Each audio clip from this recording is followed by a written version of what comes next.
I'm the Queen of Green, and I'm turning green into gold. A lot of people ask me, you know, what really is going green? What is involved? What can we do? And many of the green programs now are very superficial.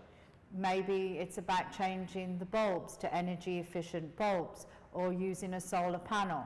But to really go green properly, it's about transforming our behavior, transforming our technologies, and transforming the processes we use to run our businesses, our schools, our homes, and our governments. So I want to outline what the 12-step process is about if you engage in a Queen of Green makeover. Number one, we look at air. Oxygen. Without oxygen, we're dead. How can we increase the oxygen in the air and decrease the CO2 emissions? How can we run air conditioners efficiently? Everything to do with air is covered in a Queen of Green makeover. On water, there is so much water being wasted in the world, and that is now our scarcest resource. So we look at how we can use water efficiently, how we can change the way the process is so that we can recycle water. In a lot of the poor countries, there's not really a lack of water, but there's a lack of water harvesting. So we're not gathering the water when it falls as rain. All of these things are very simple, but it requires knowledge and it requires changing the processes. Now, number three is our lighting. We can use full spectrum lighting so that we can keep people healthy in their homes and their factories. We can use light tunnels, we can use low energy bulbs, and we can have equipment, technology that saves the energy when we're not there. How many buildings are left with the lights blazing at night? Just simple things like that can knock 10, 20, 30% off our energy bills. On energy, look at all the trash that we create. We can use that trash and convert that to energy as well. We can start trash recycling, splitting up the trash in our schools, in our offices and businesses, so that it is more easy and cheaper to reuse those products. We can use solar and wind. On the waste, we can recycle everything that we consume. There's nothing really that can't be recycled. What's interesting is that if we dump a tire in a refuge dump, that takes 10,000 years to decompose, and yet the rubber from that tire can be recycled very easily and used to make new tires or other rubber products that we use. We can recycle metals, paper, glass, wood, furniture, and even our furnishings. So we need to take a new approach to all of our materials and how we use them and how we recycle them. On the transport, a lot of new transport options are coming through now. Electric cars, vehicles that use less energy.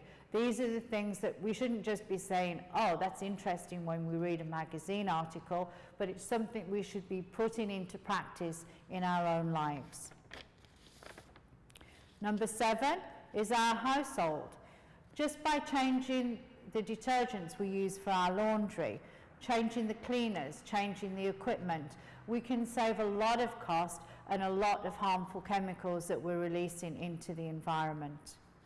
On food, so much food in the rich countries is wasted, in hotels, in restaurants, just simply thrown out.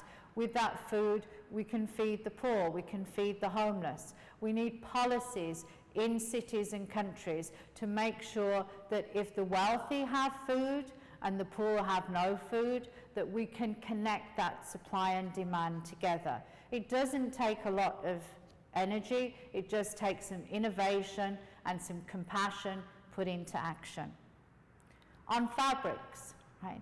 There are a lot of healthy fabrics we can use. We can use organic cottons. They don't put any chemicals into the supply chain at all.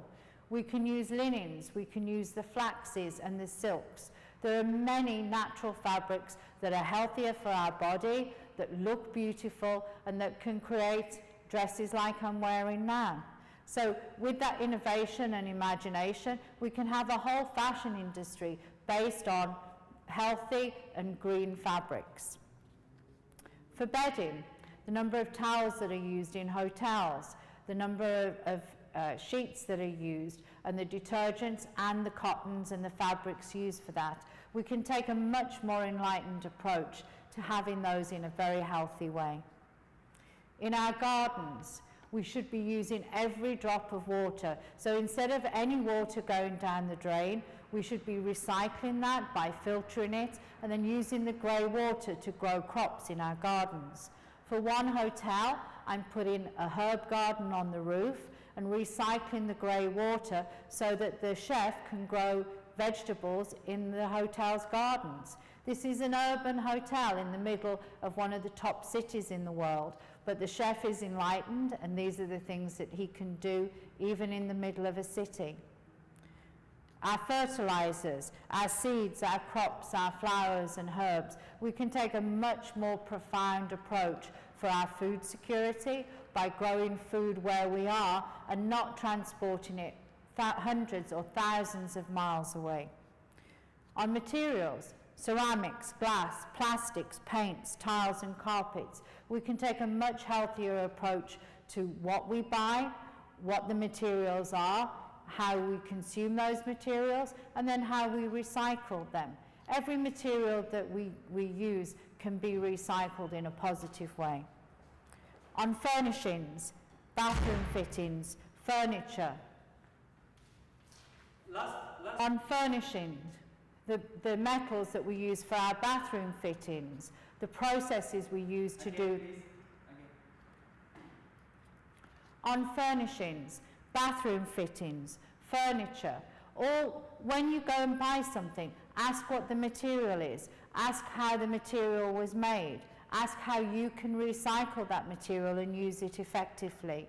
The more green consumers that ask manufacturers and retailers to produce green and sustainable products for them, then the healthier that we will be, the healthier our homes and our environments will be, and the more cost effective it is for the whole planet. So a Queen of Green makeover takes us to a whole new level of green. With those 12 steps and looking at each business, school, government office, hotel, airport, whatever environment that you can think of can go through a Queen of Green makeover and can have a healthier and happier, greener and more sustainable future. Thank you from the Queen of Green.